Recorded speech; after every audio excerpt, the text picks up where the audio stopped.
మన జీవితంలో మోటివేషన్ కి స్థానం ప్రథమం అని చెప్పొచ్చు.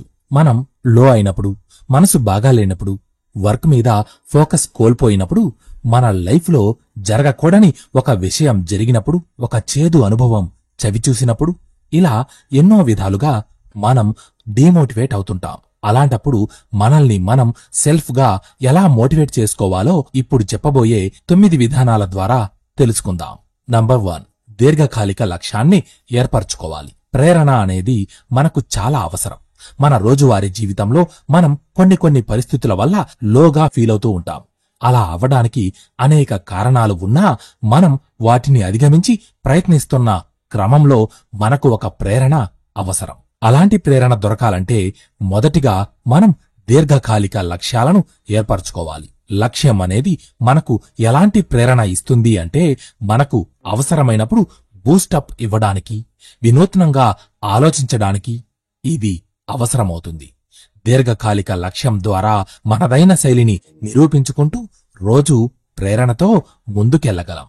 నంబర్ 2, రోజువారీ మైలురాళ్లు. దీర్ఘకాలిక లక్ష్యాన్ని ఏర్పరచుకున్నప్పుడు మనం అందులో రోజువారీ మైలురాళ్లను ఏర్పాటు చేసుకోవాలి. ఎందుకంటే మన లక్ష్య సాధన క్రమంలో పెద్ద లక్ష్యం వైపుగా మనం వెళుతున్నప్పుడు దారి మధ్యలో చిన్న లక్ష్యాలు సాధిస్తూ ఒక్కో మెట్టు అధిగమిస్తూ ముందుకు వెళ్ళాలి. చిన్న విజయాలు మనకు పాజిటివిటీతో పాటు మంచి బూస్టప్ను కూడా ఇస్తాయి. కాలక్రమంగా మన జీవితంలోని పలు పరిస్థితుల వల్ల ఏర్పడిన బాధలపై నుంచి దృష్టిని కూడా ఇవి దూరం చేస్తాయి. మనం మన రోజువారీగా కొన్ని మైలురాళ్లు పెట్టుకొని మన సామర్థ్యాన్ని పరీక్షించుకుంటూ ఉండాలి.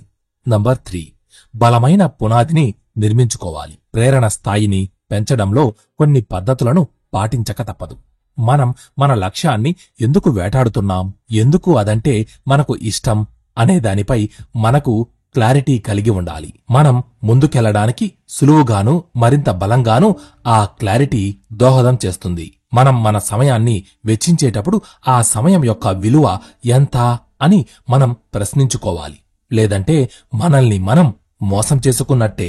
మన లక్ష్య సాధనకు బలమైన పునాది అవసరం చాలా ఉంది. ఎందుకంటే ఓ కట్టడం నిలబడాలంటే బలమైన పునాది అవసరమైనట్టు మనం లక్ష్యం యొక్క ఎత్తు, సామర్థ్యం, నిలకడ ఇవన్నీ బలంగా ఉండాలంటే బలమైన పునాది అవసరం. అందుకే మన పునాదిని మనం బలపరుచుకోవాలి. నంబర్ 4, లక్ష్యానికి బహిరంగంగా కట్టుబడాలి.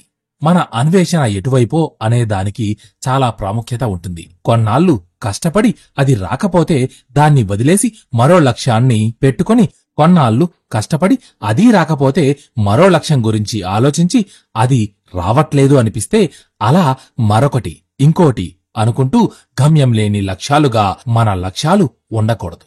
అందుకే మనం ఏదైనా చేయాలని డిసైడ్ అయినప్పుడు అందరి ముందు అంటే కొంతమంది మనుషుల ముందు మన ఆలోచనలను ఉంచి దానికి కట్టుబడి ఉంటాను అన్నట్టు చెబితే అప్పుడు మనం దానికి కట్టుబడి ఉంటూ కష్టమైనా నష్టమైనా దాన్ని సాధించేదాకా వదలం.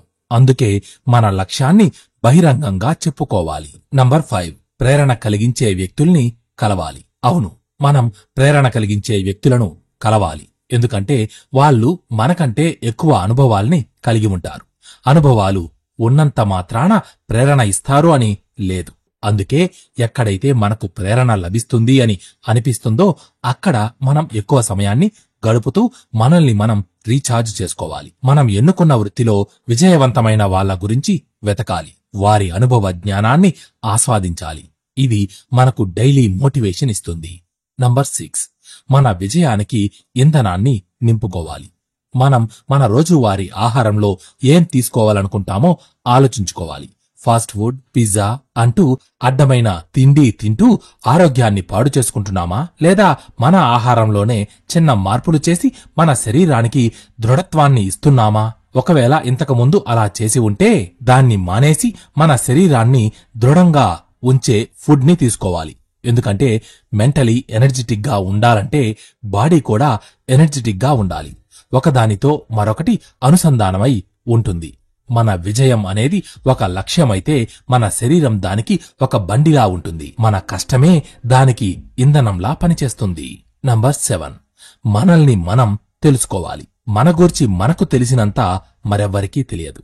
మనలోని లోపాలు, మనలోని దోషాలు మనకు క్లియర్గా తెలుసు.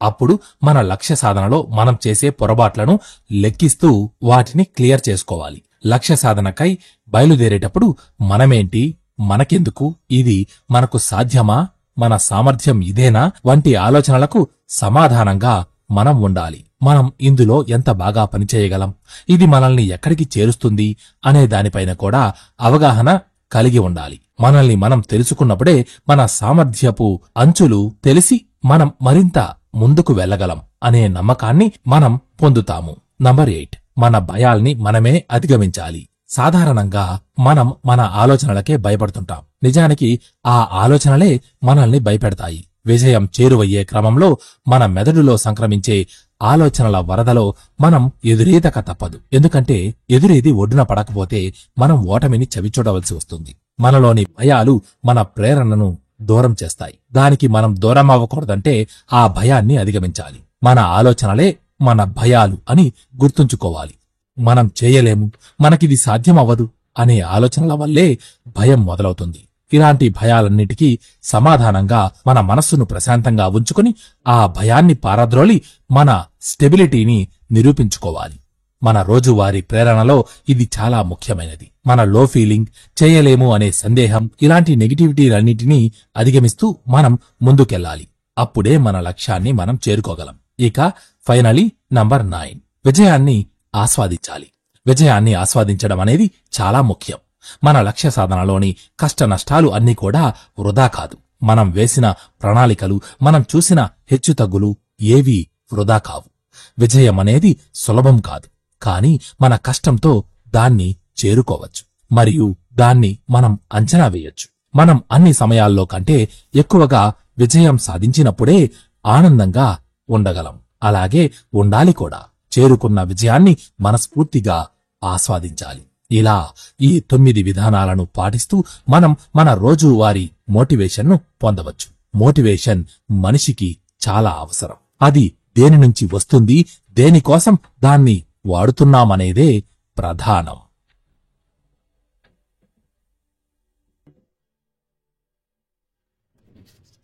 Hi, this is Rana.